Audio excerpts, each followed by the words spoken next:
Yes, the chase began in Sandusky. At one point, it was heading north on Interstate 280 before continuing here along I-75 South. It finally ended near Bowling Green when responders were able to get that truck off the road with spikes. Yes, we're here at the Columbus Firefighters Union, Local 67. We still have about an hour before we can get inside, but that's where the Democratic challengers for the governor's office are inside watching and waiting. Now, this campaign has had its set of challenges, but despite those challenges, so it's important to make some new habits. Palin Back says to take your purse and or briefcase and your cell phone and throw it in the back every time you leave. That way, when you do have a child in the back seat, when you go to grab your stuff, you'll be reminded the child is there. Yes, the mayor arrived safely back in Toledo about an hour ago. He was meeting with Chrysler CEO Sergio Marchionne. And you know, it may seem loud right now. We haven't even scratched the surface with how loud it's going to get. I have Dave Schultz here with me. He's an organizer. County Fairgrounds Mall Me live now with our organizers got ready. Kristi. Yes, this rib-off has been going on for more than 3 decades now. And so when the water crisis happened over the weekend, organizers, they were going to be prepared for it. They said that no matter what happened, they were going to be ready and that there was no way they were going to let this water crisis dampen this event. Now, vendors, of course, there was a concern for them as well. I have the owner of Dietz Barbecue with me, Trevor Dieter. And have bought water filtration systems instead. But are those really effective in stopping microcystins? Those are the toxins from the algae that led to the crisis. 13 ABC's Amy Montgomery talks with an expert to get some answers. Kelly, happening right now. Thousands of people are taking part in the color run. Here are some live pictures from downtown. Overnight, Lucas County deputies kicked off a 2-week crackdown on drunk driving with a sobriety checkpoint. Officers pulled over every car. New this morning, ODOT has approved a $2.4 million grant to improve 2 streets in Findlay. The Courier reports the funds will enhance Main and Corey streets. Well, Kasich had a substantial lead in the polls over challenger Ed Fitzgerald all throughout the race. And we want to head to 13 ABC's Kristi Leigh at Democratic headquarters in Columbus, also where Fitzgerald spoke to his supporters about the uphill battle of the campaign. The race was called in Governor Kasich's favor early on, just after the polls closed. And just about an hour after that, Democratic gubernatorial nominee Ed Fitzgerald was giving his concession speech. I want to congratulate Governor Kasich on his victory, and I truly, truly wish him well and the state well in the next 4 years. Many opinion polls had indicated this is how the Ohio governor's race would end up for the challenger, Ed Fitzgerald. Even he himself conceded it was a tough campaign. And I just want to say that this campaign from the very beginning was waged against the odds. It was waged against great concentrations of wealth and power. While Fitzgerald seemed to give a calm speech, some of his colleagues were more heated.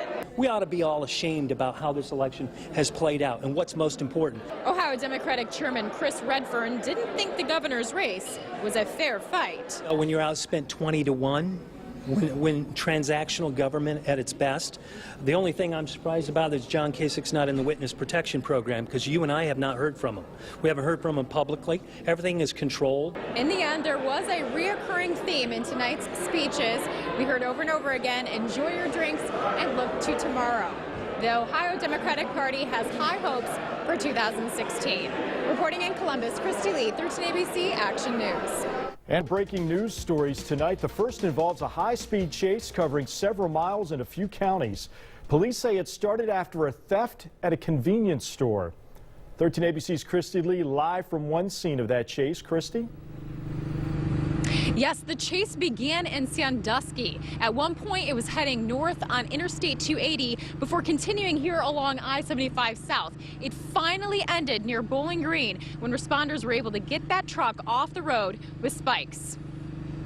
This is outside the normal for even a motor vehicle pursuit, given the size of the vehicle being a semi-truck. Sandusky City Police say the chase began when a theft of a lamp and other items such as dog shampoo and a dog sweater were stolen from a Dollar General in Sandusky. We didn't know what had been stolen or even from where. All we knew was he was originally wanted in a theft investigation. Sandusky City Police say when the semi-truck driver wouldn't stop for them, they had to get troopers involved. And the chase ensued, involving several other units and passing through many jurisdictions. They say the chase passed through 4 counties, spanned well over 60 miles, and lasted almost 2 hours. Amazingly, he did not strike anything from between Sandusky and here. Sandusky City Police chose to continue the chase because of the size of the vehicle, and there was concern over whether there were other issues at play. Sergeant Sellers says they were able to have units in front of the pursuit as well as behind to help keep traffic off the road and not endanger anyone. We were able to deploy spike strips on the semi-truck at milepost 191, and his tires failed and he drove off the road here. The driver did suffer some minor injuries from driving off the road and was taken to the Wood County Hospital. Gave us no explanation as to why he ran or for what reason. You know, it just is hard to put your mind around what people do. Sandusky City Police have identified the driver as Ronald Weaver from Tennessee, born in 1953. He was carrying a load of pickles. Police say Weaver will be taken to the Wood County Jail after his treatment and mental testing at the hospital. So police say what started as a fairly minor theft has now ended in 2 or 3 felonies from a few different counties, including theft and fleeing and eluding police. Reporting live in Perrysburg, Kristi Leigh, 13 ABC Action News. Your family tradition of daily acts of kindness led to a young Waterville boy's decision to really pay it forward. It ended up touching a whole family and inspiring others. 13 ABC's Kristi Leigh has the story, all new at 5:30. It says Detroit Tigers. Miles Eckert found a $20 bill in the parking lot while walking into Cracker Barrel to eat with his mom and sister. I think most kids his age, she's going to be 9 next month, would have been like, oh, let's go buy a video game. I found $20. And now Miles and Marley together decided our waitress, it's her lucky day. But that same day, Lieutenant Colonel Frank Daly of Perrysburg came to grab lunch with his wife. I happened to be in uniform because it was a break from work for me. Mr. Daly walked in and Miles' eyes lit up and he looked at me and said, Mom, we're supposed to give that $20 to that soldier. My wife noticed a little guy behind me that kept trying to approach me, and then he'd run back to his mom. And he was super, super excited, and he asked me if I had a pen and paper, and he wanted to write him a note. Lieutenant Colonel Daly ended up getting the $20 and the note that read, Dear soldier, my dad was a soldier. He's in heaven now. I found this $20 in the parking lot when we got here. We like to pay it forward in my family. It's your lucky day. Thank you for your service. Miles Eckert, a Gold Star kid. When I saw that soldier, it made me think of my dad. So I decided to give it to him. Miles' father, Andy Eckert, died in the line of duty in 2005. I could hardly keep a composure.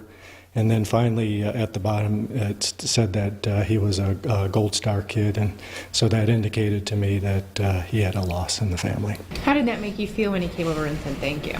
Really happy. I'm going to keep that note for my lifetime. So $20 found on the pavement by a young boy and given away is inspiring that family to pay it forward as well. For a little guy to give up quite the treasure to him was inspirational to us. And my wife and I talked about it, and immediately we were on the same page that we were going to pay that forward into the community, and hopefully that $20 grows even more. In Maumee, Kristi Leigh, 13 ABC Action News. Yes, the mayor arrived safely back in Toledo about an hour ago. He was meeting with Chrysler CEO Sergio Marchioni in Auburn Hills. It was important to him that he have that face-to-face meeting to address comments he had made about a week ago to journalists. He told them that he wasn't sure about the future of the Wrangler being made in Toledo, if Toledo could handle an aluminum-built Wrangler. So there was concerns there, and obviously that's important to Toledo. Now, we've been following this very important meeting all day long. In fact, 13 ABC's Sean Haggerty did try and ask the mayor a few questions before he stepped into that meeting, but the mayor was just not having it. He was not answering those questions at that time, saying that the matter was very serious and he just needed to have all his attention on that. We were met with much the same response when he returned here back in Toledo. You can't just tell us how it went? I have nothing right now. Feeling good about it? Anything? Please respect what I told you. 6 o'clock. Now, the mayor is expected to talk about that meeting and how it went coming up at 6 o'clock. They are going to be holding a press conference right here at One Government Center. So, of course, we'll be bringing that to you live. So we're all anticipating what the mayor will say and how this meeting went. So stick with us. We'll have that in about a half hour. But for now, reporting live from One Government Center, Kristi Leigh, 13 ABC Action News. Georgia man facing murder charges for leaving his young son, a toddler, in a hot car. And while he's accused of leaving his child there intentionally, many more parents do that by accident. Welcome to Action News at 5:30. I'm Diane Larson. And I'm Lee Conklin. 3 other American children were killed in hot cars in just the past 3 weeks. 13 ABC's Kristi Leigh live tonight with more on the efforts to reduce hot car fatalities. Kristi? Yes, about 38 children die in a hot car each year, and hundreds more are near-death situations.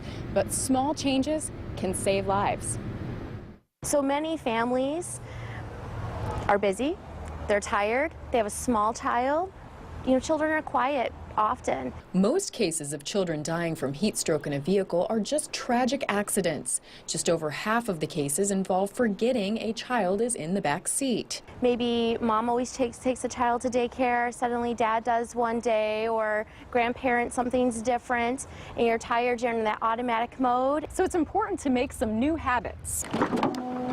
Helen Back says to take your purse and or briefcase and your cell phone and throw it in the back every time you leave. That way, when you do have a child in the back seat, when you go to grab your stuff, you'll be reminded the child is there. Also, then you're not a distracted driver or texter. Another accident occurs when children play in a car and get locked inside. Sometimes you might be gardening and, you know, your child's playing around the car. 10 minutes later, they're locked in there, windows are rolled up, and in 10 minutes, the heat can raise 19 degrees inside the car. Melissa Hellenbach says to keep car doors locked and keys out of reach so a child can't get inside. Some accidents happen when children are left inside a vehicle briefly, perhaps to run into a store. But even on a 60-degree day, a car can reach 110 degrees or more. With children, they don't regulate their temperatures the same as adults, so it can be 3 to 5 times higher the way their body heats up, and so it can be pretty quick that they can overheat and have that hyperthermia. 16 children have already died from heat stroke in a vehicle already this year. Michigan has laws against leaving children unattended in a car, but Ohio does not.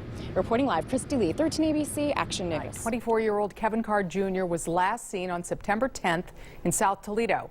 Family and friends organized a community effort to look for him tonight. 13 ABC's Kristi Leigh live at the safety building with the story that's all new at 11. Kristi?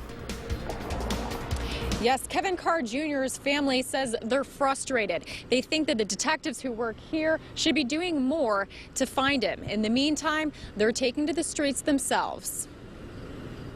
His name's Kevin Carr. He went missing from right over there. Kevin Carr Jr. was last seen near Bloom and Hawley Streets in South Toledo on the evening of September 10th. He's 24 years old, a father to an infant. Family and friends turned to Toledo police to help find Carr. We are like at lost for words. We're at a standstill. We need help. Carr's aunt says the family would like more communication from TPD. They thinking just because they're young black male, they have no care for him. They think don't nobody else care for him. Well, I care for mine. I love mine. Whatever he done out there, they can come talk to me about it or just bring him to me, let me know something. Carr's father is frustrated with the investigation. So I'm trying to stay strong and not lose my temper. That's what I'm feeling. The family says detectives haven't returned phone calls, but that wasn't going to stop them from stepping into action themselves. They walked through the neighborhood he was last seen, down sidewalks, checking hidden areas. Full of tires. Even peeking in the windows of abandoned homes. He's loved. We love him. We want him home. But tonight, no luck. If you hear anything or see anything, you know, just call the police. And they're not giving up. We just like a block at a time, you know. We're just not going to go every block every day. We're just going to do a block at a time just to get the awareness out that he's missing, and we're looking for him. And we're not going to stop. A sergeant here at TPD says there's nothing new to report in the case of Kevin Carr Jr. at this time. Reporting live at the Toledo Safety Building, Kristi Leigh, 13 ABC Action News.